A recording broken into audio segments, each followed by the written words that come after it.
Well, here I am this morning at the Wonky Wheel Gallery in Finchingfield.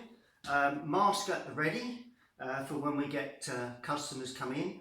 I'm going to do a live demonstration on Instagram, but for those of you that are not on Instagram, then I'm going to actually put it on my Facebook page later on.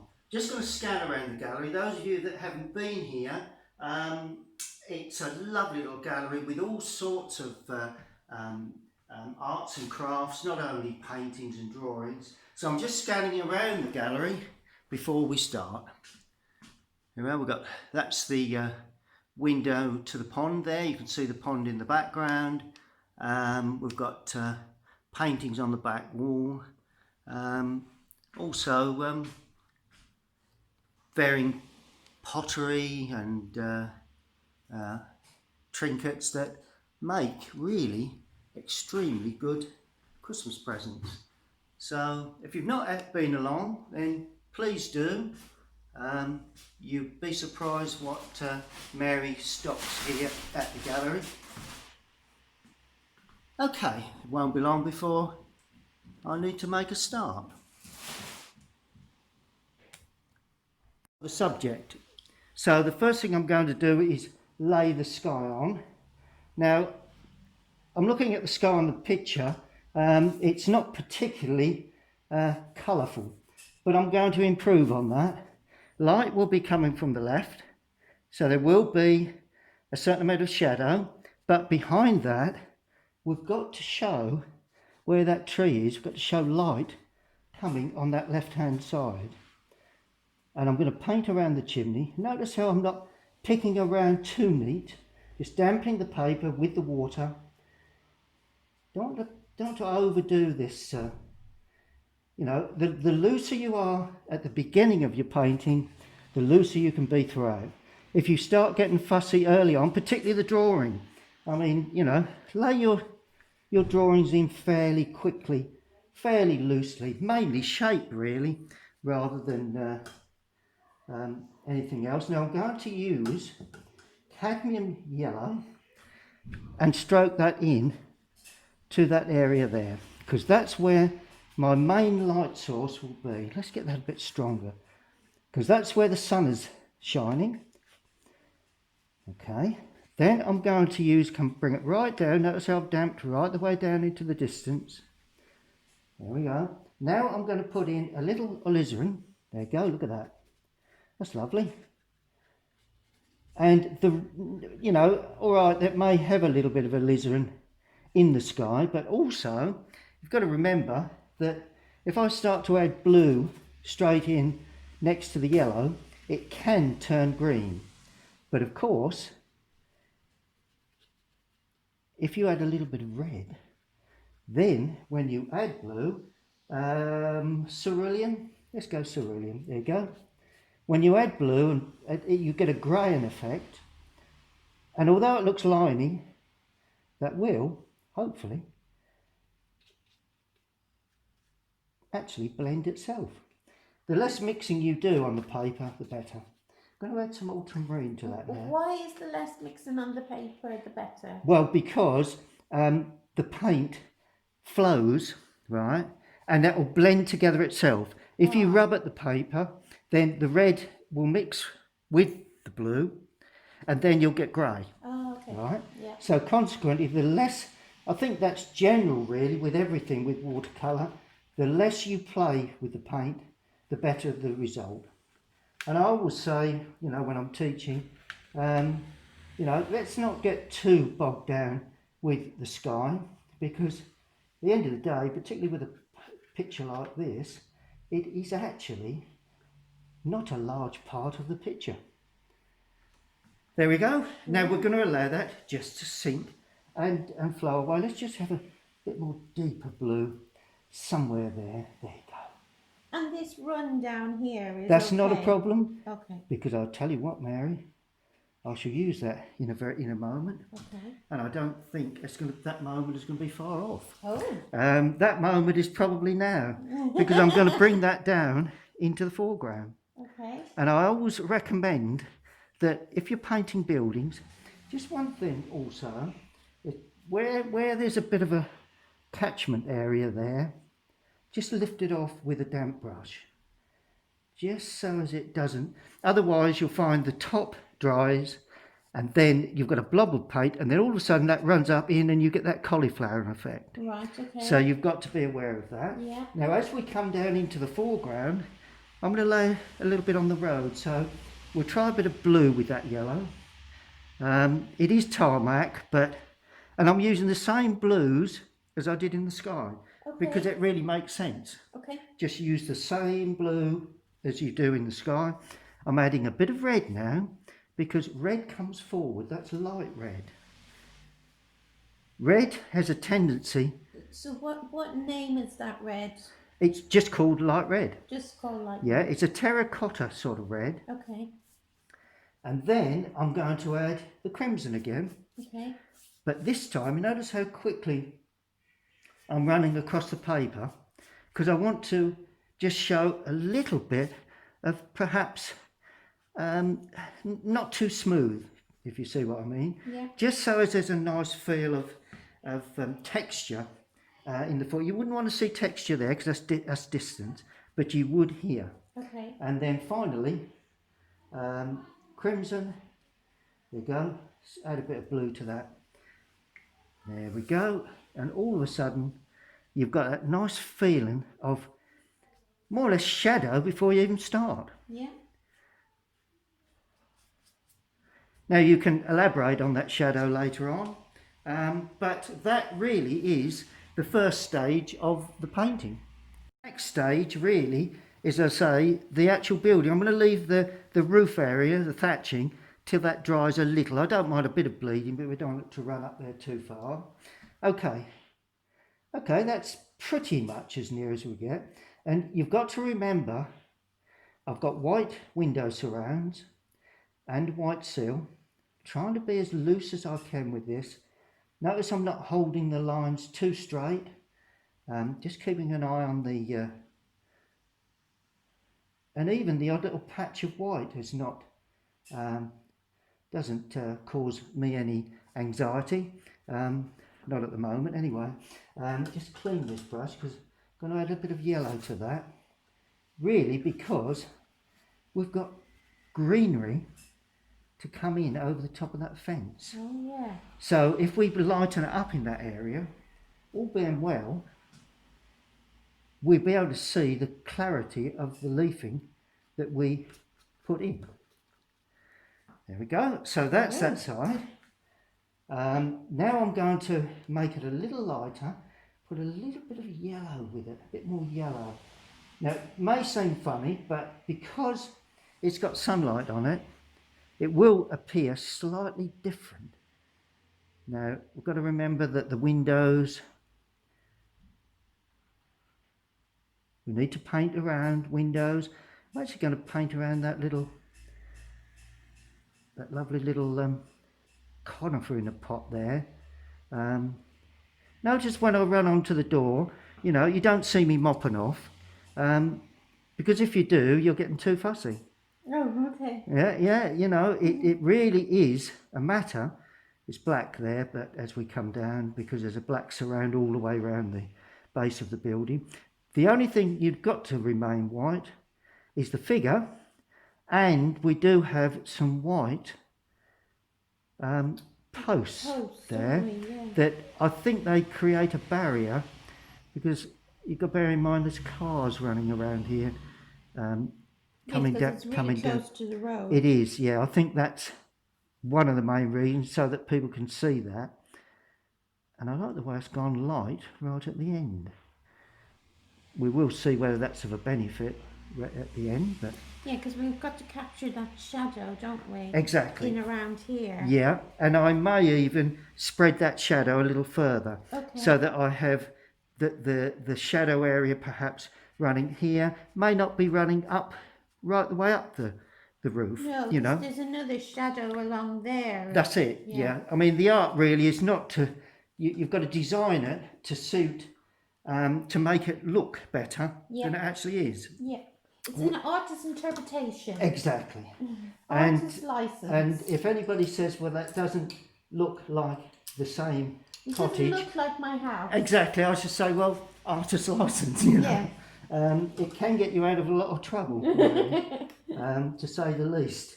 Now the chimney pots, although they look aged, Yeah, they're very aged, aren't they are, but against a light sky, chimney pots always look dark. Okay. Right, so I'm going to do the shadow side first.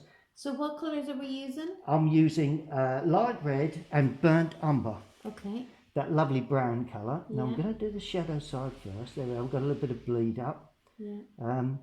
Can you see me panicking? No. Well, that's all inside. Okay.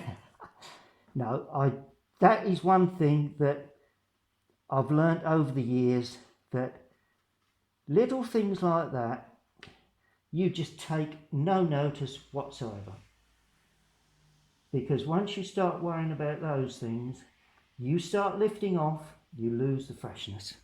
There we go. So that's that. Good, good, good. That's all looking good to me. Now, the red chimney pots, well, why not go with a little bit of cadmium red in there? I will leave that one until such times. That's dry, I think. Bit of cadmium red for the chimney pots. If you notice, I'm only doing the shadow sides. There we are. So that gives a film of light coming from the left. I'm going to do the shadow sides of that one. There. Shadow sides of that. I think there's another one there, but let's just pop that in. See, I've left a little bit of white just to show the difference between the two. Good, good, good. That's looking good actually, Mary. Yes, we're getting there. Okay, now that one I'm going to leave, I think. I think I'll leave that pot because that's going to be very, very dark. I like the softness of that too, the way it bleeds up. But of course, when you put the shadow on, there again, it sharpens everything up. So, you know, I do recommend that you don't get too bogged down purely with the detail. Okay, now thatch. What colour do we use for thatch? Well, we use, I mean, you can get new thatch that is very sort of wheat colour or very sort of yellow.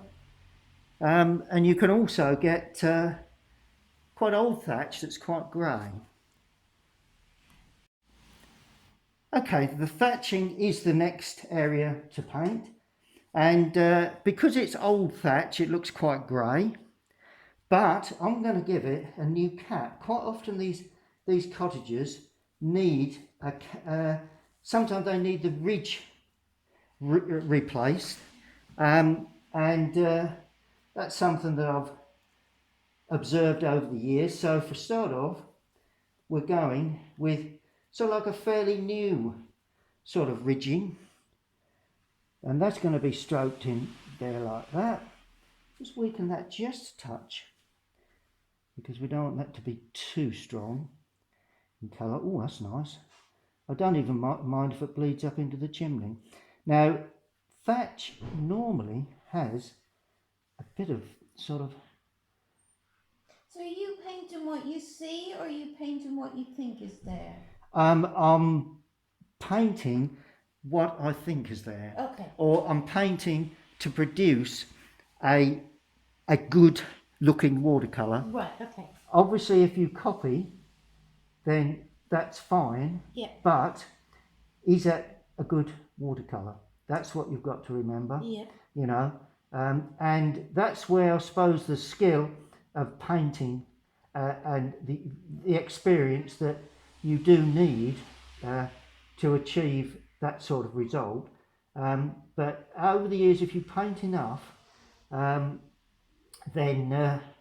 you will develop more or less your own little style, really. Yeah. You know. So now that's the capping on the top. That's the ridge thatch. Now I'm going to paint, and notice they always will normally have a nice bit of decoration. Yeah. Whether that denotes the area, whether that's purely for the actual thatcher. But I do see this sort of design quite a lot around Essex. Yeah. So Or they have an animal. Exactly, yes, An owl sometimes, or a yeah. bird or a Yeah, dog all or that a sort of cat, thing, yeah. yeah. Now, as I come down, we're going to turn to aged thatch. Okay. So it's burnt umber and raw sienna, the same mix as that, but more burnt umber, and to turn it slightly grey, we add ultramarine. And all of a sudden, we get that lovely grey thatched roof.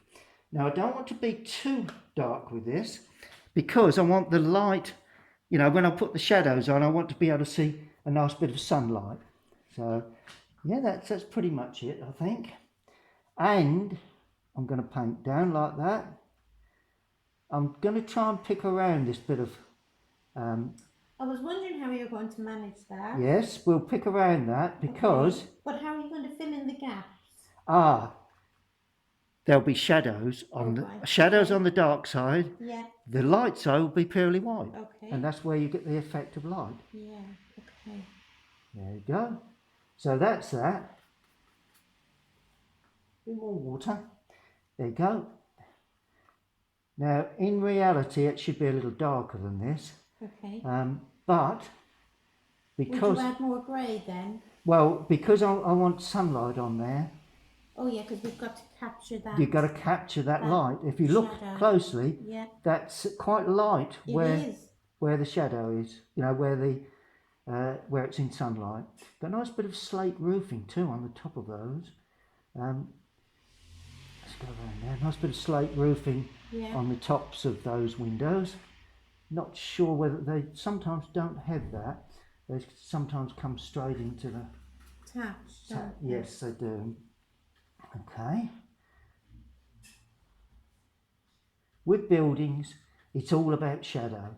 When you lay on your first colours, I mean, some artists put the shadows in right early on, but I tend to leave them more near the end. But Okay. I have done it both ways. Just trying to keep that bit lively there with a bit of dampness, so we don't get. Right, there you go. Gone round there. Well, we come down into there, the thickness. And I always class thatching a bit like snow, really. It has a depth on the roof, whereas tiles are very thin. Oh, okay. Thatching is very, very deep. Sort of, there's a lot of depth to thatch. Yeah. So consequently, you know, you need to have that feeling of light and depth as well. Mm-hmm. Now I'm going to put in a little bit of yellow just here and there. Can only be done when it's damp. And that will spread and give it a little bit extra glow. It takes away the plainness of it all.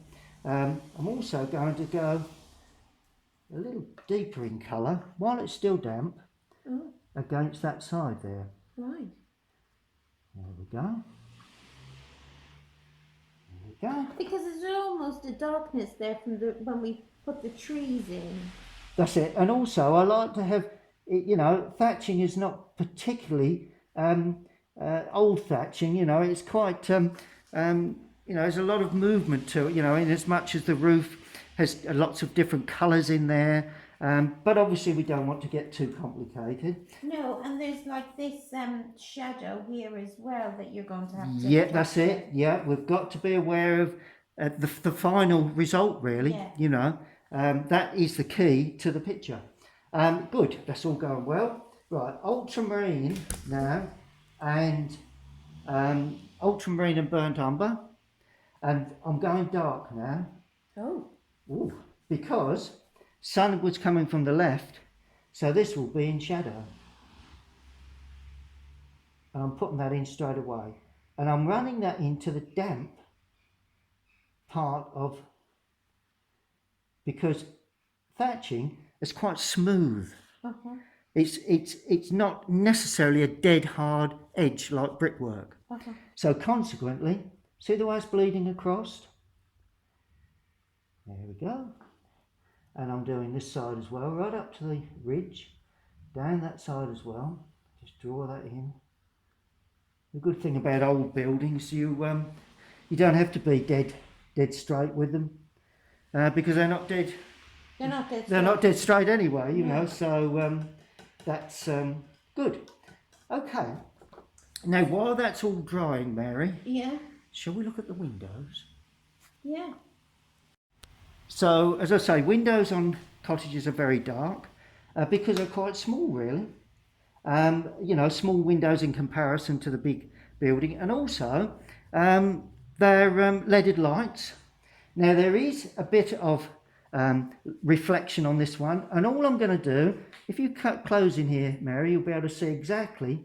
All I'm going to do to get those, remember the whites around, I'm going to go thick at the top, and I'm just going to drag them down. And all of a sudden, you've got light on reflection within the window. Yeah. And really, over the years, I've found that this is probably the best way. I think we've got two sections there, one, two. That's a door, that's another window. There we are. Oh, they've got four sections there. 1, 2, 3, 1, 2, 3 there. And then you pick up stronger colour and you go across the top, down the right, across the top, down the right, just to sharpen up. You've got a bit of depth. Okay. The glazing then sits back into the frame Yeah. instead of laying on the top. Okay. And that's exactly what we're going to do here. There, there, not all the same. There we go.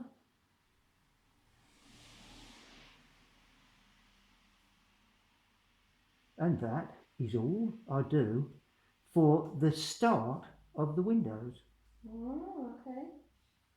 Very impressionist, but you've got the idea. You can actually see that they are windows. Yeah, you know, you can start to see the painting come alive. Come alive, and you begin to see the light on the front of the building. Yeah. You know, good. Now, just quickly put in a very light wash onto that chimney there. And I'm leaving bits of white. See where I've left some white? Mm-hmm. Because that gives it a bit of a glow. In actual fact, I don't think I need anything there. Mm-hmm. You know, maybe perhaps just a hint there. But other than that, just got to put in the chimney pots on that one there. So that's going to go in there. It should be dry now. There we go. That's good. Okay. Oh, and this is very, very light. So I'm going to go in with a bit of very light sort of red, just there. It's all about lights and darks, and if you can get those right, you've got a lovely feeling. You know, it's the feel of the picture we're looking for. Yeah. You know, not a complete copy of the original, really. I mean, I always say to people, if you like the photograph, then by all means, you know, blow it up, get it framed, hang it on the wall. Yeah. Lovely photograph. Yeah. But if you want an artistic impression or an artist's impression, then you need an artist to put that down onto paper. Yeah. Good, good, good. Now we do have some tiled roofing on the tops. A little bit of tile roofing coming out. So for that, I'm going to use ultramarine. No, let's use Prussian blue and Indian red. There we are. Gives you a lovely slate colour. Look at that lovely slate colour.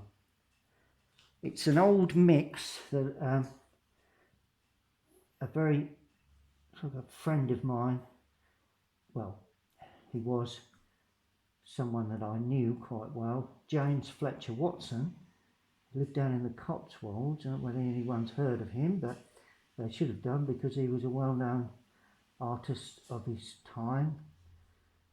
Unfortunately, he died a few years back, but he did. He painted some lovely cottages and scenes. So consequently, he more or less said, you know, roughly what what colours to mix. He told me one day, he said, you try that and see how you get on. And I did, and I was pleasantly surprised to think that it actually seemed to work. Good, so that's that. Okay, now I'm going to put this fence in. Well, that's a brown, that's a grey-brown colour. So that fence will be laid in quite freely. It's latticed, so I'm going to paint in the lattice work like that. There we are. And then when I paint the green behind, that will come through that. We've got, I presume it's a gate there, so that's not got lattice work there. So it's a sectioned area of gate, quite a low gate, and this fence is quite sectioned. But where the figures are, I'm going to paint around the figures. So just purely to leave those white paper. And then all of a sudden I let it run out of paint. Brilliant. Would you like to come and see part of the demonstration? You certainly can. I've never hair makeup on. Go and have a look around. So it's a very loose effect. That's the cottage at the top of the road, at the top of the village, and this will be eventually my interpretation of it. Nice, fresh, loose watercolour. That's what I'm hoping to achieve. Right, now we come to, I'm going to let that all completely dry. There's one thing with the door. It's blue, but it's a funny blue, so I'm going to use that. I'm actually going to use Windsor blue or Prussian blue.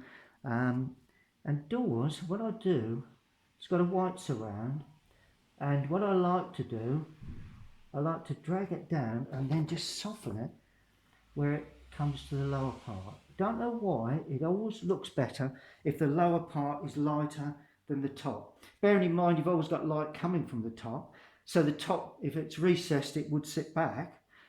So most of the light part would be right at the bottom because of the recessed shadow. But shadow work will come in at a later date anyway. Good. Right, now we're going to look at, we've got a distant tree there, and the way you paint distant trees, you damp the top. Oh look, we've got a little bit of brown there, that's nice. That was unexpected, Mary. Then we're going to use a bit of blue, bit of yellow, any blue and yellow, providing it's mainly blue. There we go. Providing it's mainly blue, then no reason why it shouldn't work. There we go. And this has got to blur away very, very nicely. Maybe we've got another little... So we're going to leave it there on Instagram Live. Colin is recording it also, and we'll be sharing it on his Facebook page. So we will say bye for now on Instagram Live, and we will see you later on at 2 o'clock. Thank you, bye-bye. Notice the way I'm deepening that colour as it comes into the background. It's very soft, and that's what I want to do with these trees. Make a very, very soft sort of feel. There we are, so that can be left. Now, my most interesting part to this picture is the left-hand side, and that purely because it's purely the lights against the dark. So we've got very light sky against a very dark tree. And all you need to do for that is to use a large brush, thick paint, and get a nice sharp edge. Okay, well now I'm going to paint the tree on the left And that's going to start off with cadmium lemon with a bit of Prussian blue in there, just to get a nice yellowy sort of colour. And we use the side of the brush and we paint. We just leave it plenty of gaps at the top, allow the Yeah, so these are, will go live on, yeah. allow the paint to open up. Don't be too dense, particularly at the top of these trees. Yeah, of course you can. And that comes out there. Now I'm going to deepen that with Because you can do these Prussian blue and glass kits and you can make them burnt yourself. sienna I'm adding to this. So we will sell And this is these just on on the our undersides website. of some of those branches. They will be much darker than that shortly, but I don't want to lose too much of the dark colour until we get further down. There we go. Now I'm going to use more blue, more brown. The more blue and brown you use, the darker the mix. And notice how I'm introducing that to the top layer, like that. You can have one or two gaps here and there, even in the lower area. Gives a little bit of life to the whole thing. Don't want to leave too much of a gap there, but I don't intend putting anything behind there in the background. Going to add a little cadmium yellow, just see if we can pick up a bit of cadmium yellow. There. Good, good, good. Now this is where we really go dark. Plenty of blue, and I'm going to use burnt umber with that, because there again it's a nice deep dark mix, and it's all very, very loosely applied. We're here in business today, so. It's quite dark there too in places. We've been for dinner here one night as some friends who live this way slightly. Really is my favourite way of painting trees. And then as we come down into the lower area, I'm going to use more brown here to make it really, really dark against that cottage area. Yes, we want one of the big dogs and There we go. And then the bank will go a little bit lighter again, but albeit it's in shadow. So, like a bank there at the edge of the road, and then there's a little bit of grass area, which is going to be quite light really. Not too concerned with the actual colour of this. It's only a small area as it comes down the hill. Okay, well that's the tree put in. Okay, I'm going to paint the trees or hedging here, which is some of it in sunlight, some of it in shadow. Keep it open at the top. There we go. And that can overlap like that. Don't be too dark with that, but add a bit of yellow just to give it a bit of life. Painting around the fencing, because the fencing is, and that's quite a rough area. There we are. Look at that. Like that. Seems to work well. Painting around the figure, head of the figure. Then we can either lose that in the shadow, or can actually paint it in. When you get large areas like this, you have to be quite artistic in the colours you use. I'm actually going to put a bit of red in there. See where I'm stroking a bit of red in there? Because red and green actually are complementary colours. So you put red with green. If you mix it, you actually get grey, which is not what we're looking for. But if you lay it next to it, then that's when you get that complementary tone between the one and the other. There we go. And this is nice and dark. I'm going nice and dark here, purely because just to ring the changes as much as anything, but also it's always nice to be nice and dark in that area. And have you noticed how the underpainting actually shines through, so it gives a glow if you leave any gaps? So, you know, this is where you get the benefit of that underpainting that went in earlier in the painting. There we are, one or two darker areas just to show different shapes within the picture.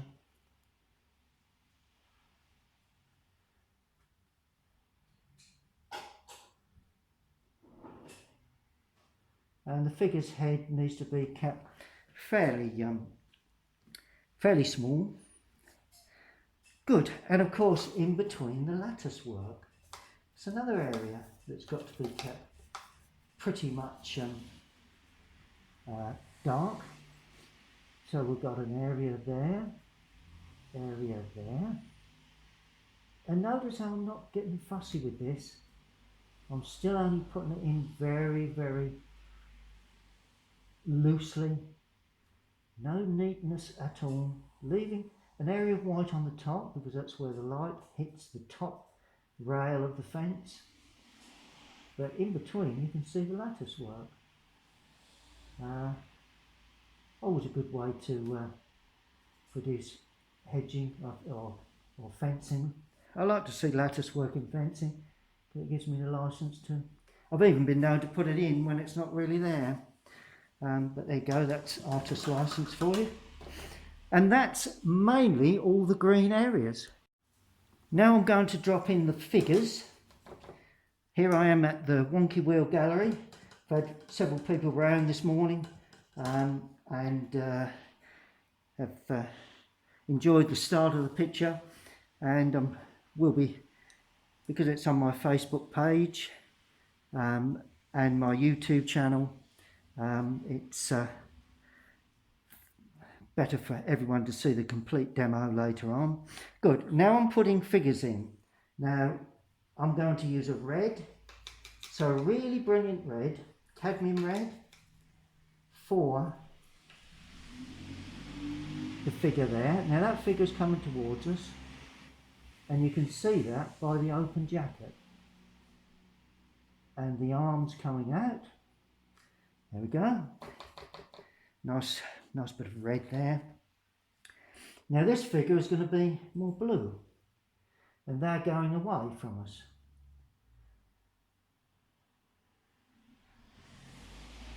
And they do have a coat on, that figure there. There we go. And there is another figure that's going to be very blue, so we've got to clean the brush here and use this sort of child there that's with a parent, presumably out for a day shopping or a walk around the village. Then to show arms, I'm actually going to paint in a bit of brown, a bit of red, just to show where, you know, they've got arms and legs. Perhaps that one's wearing shorts. That one could be. There we go, that's good. And oh, we need a bit of dark blue brown for the jeans, trousers. There. Yeah, that one can be the same. It's all about tone really, rather than anything else. Dark brown hair for that figure there, but of course you can see the face. So there we go. And while I've got this dark brown, I'm going to put in the tubs. Another tub there. And this tub is terracotta. So we'll get a bit of terracotta colour. and that comes there. Then we want some green, quite yellowy green, for that planting, that planting. Notice how quick I'm putting that in. I'm dropping in a little bit of planting, there's a bit of garden there, and then very dark with a bit of brown, because this is a conifer, little miniature conifer. Put in like that. There we go. That's all looking good. We really need to allow that to dry before we just finally bang the shadows in. Okay, it's shadow time, and for the shadows I'm going to use ultramarine and Indian red for my shadows. Should give me a nice sort of complementary shadow to the rest of the picture. And first thing I'm going to do is to check out my shadows on the actual chimney. So the chimney pots down the back edge of that ridge there, the actual overhang of that area there. Let's just try those. May need to put it into a different angle very shortly. Back edge of the chimney pots, and immediately they come into sunlight. And that's the good thing about watercolour. It really does show up the nice shadows, lights and darks. Then I can then just gently add a bit of added colour to that, so that they are shown to be in a semi-shadow, like that. Notice how I'm laying that in all loosely, nothing too fussy, nothing too heavy. You know, always being aware of parts of this will be in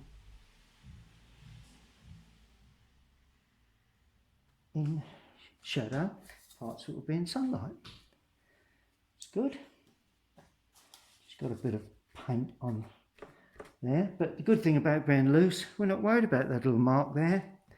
I just picked up a bit of paint and put it on with my hand, so that's not a problem. Oh yes, and of course at the front there's an overhang, so consequently that would be in shadow and that would be in shadow.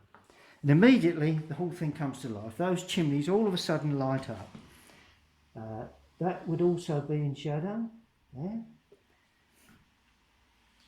And we may even see the underside of that.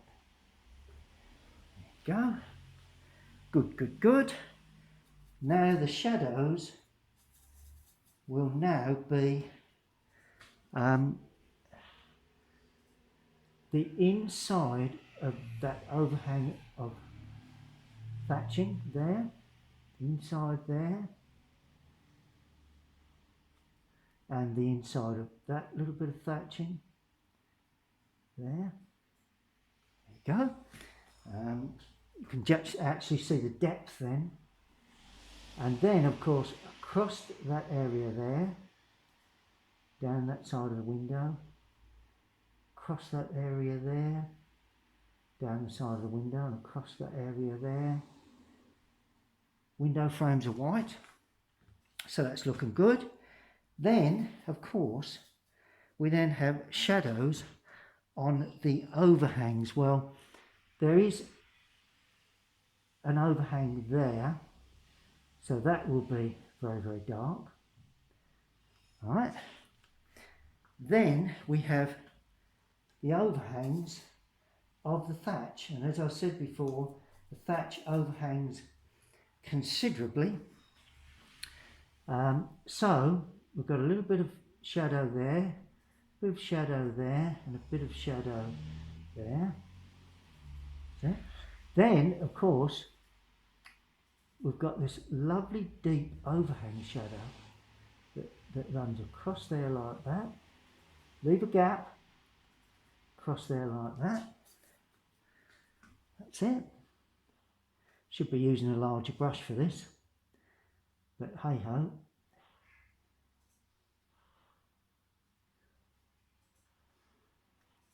It's not the only shadow going into this area. And overhang shadow there. There we go. Just straighten those shadows up just a little, so as we don't get too fussy with that. There we are. Immediately, it looks as if the roof overhangs the wall. Now we put in a shadow there, or a shadow there, shadow there, shadow there, a shadow there, shadow there, shadow there, and all of a sudden these stand away. It's all about shadows. If you get them right, then it really will work. So when you look at subjects, think about shadows. Always the most important thing to a painting, I think, is the shadows. Good. Now we're looking at the really big shadows that run across to the building itself. Okay, now obviously we're going to have shadows running across and up the wall. I'm going to shadow this area in with a small piece of shadow that runs probably from a tree, maybe out of picture. Okay, and it will be up that post like that. It will go down this complete area there, so that's all in shadow. It will hang over with a bit of dappled light over to the window as well, and that gives it that lovely effect. That post needs shadows, there we go, and that sweeps across the road like that. There you go. Now it also runs up the overhanging roof like that, and all of a sudden that sharpens that area up, gives you a nice bit of dappled light that we're looking for in our paintings. Really does make a big difference. That's in shadow as well on there. Oh, I've just remembered there's a bit of shadow running up the roof there from the chimney.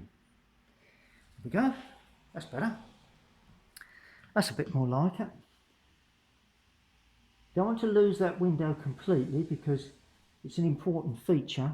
There's 3 of them, and then we just get more open as we come to the top. So that's one of the main shadows, and the next one, mix up a bit more paint. I think you can see that okay, the way I've shown that bit of light there. Ultramarine, Indian red,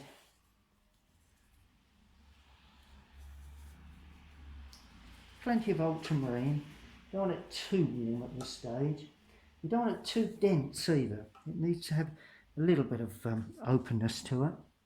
Just running across that again so that we can really pick up the density of that. There we go. Good, that's fine. And let me just run down that edge there, needs a shadow too. Just up onto it. There we go. Brilliant. Give that a bit of an angle to it. Spread that out like that, and that comes down like that. Just so it's got a bit of an angle. There we are. And then we have the shadow running across here. Like that. There we go. Nice and freely painted. And it's actually going to run across, well, in my eyes, it will be dappled shadow running up that wall. So there, bit of dappled shadow, and then we remove it from the brush and we just drag down over some of the figure, but not all, so that the figure is partly in shadow, and then it's just a dappled light like that. Just a little bit where it runs up the step, across there, a little bit there. We are. So that figure is in some dappled shadow light. Then a bit more red added, a bit more blue. In the foreground we can get so much more sort of feeling of depth of colour in the foreground, and we can drag the brush a little just to give a bit of atmosphere really. A little bit this side too, a bit of red in there as well. It all helps to throw the picture, throw the eye to the focal point really, which is the front of that building. Lovely old building. Now we're going to go in with some dark shadow on the post. There is a some steps there, mainly here. Nice bit of step work there. That's good. Bit of shadow on that, which casts on the wall. That's cast on the wall. Brilliant, brilliant. That's good. Then we have the recessed shadow for that door frame. Across the top, down the left hand side, down the left hand side and across the top. Quite deep, it sits back fairly well. There you go, look at that. That's what I call capturing sunlight on a small cottage in the heart of the Essex countryside. The lovely village of Finchingfield. Just going to drag that out a little bit so it gives a bigger overhang there. Good. Oh, and there is shadow here. Just quite often I miss shadows until I look at it again later on at a later date, you know, but in general I think I've got a lot of the shadow work. Maybe there's a bit there, a little bit of shadow on the fencing. Oh, there would be shadow where that tree overhangs or that bush overhangs there. A little bit along, oh, that pot would cast a shadow, and that would also run up the gate. So it's all little areas like this really that make a very big difference to the dappled light effect that that you would get with this sort of painting.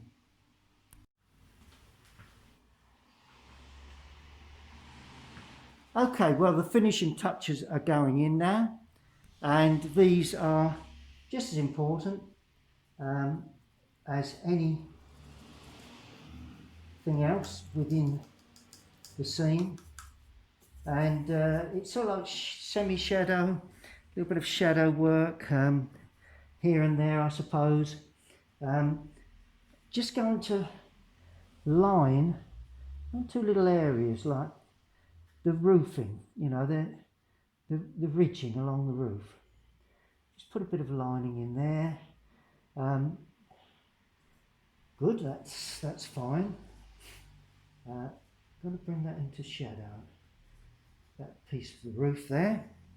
It's all about pulling the eye towards the left hand side really, and the looseness of the whole thing.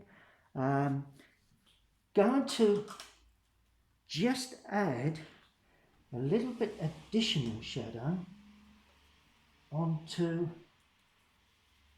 this wall, because it's quite likely that would have a bit of shadow on there, and that would run fairly deep in there. And then all you do, without removing the paint underneath, you just spread that down. And all of a sudden, you've got a feeling of the sun just moving round, but it's yet to actually cover that complete side. You know, it's not quite lighting up that side.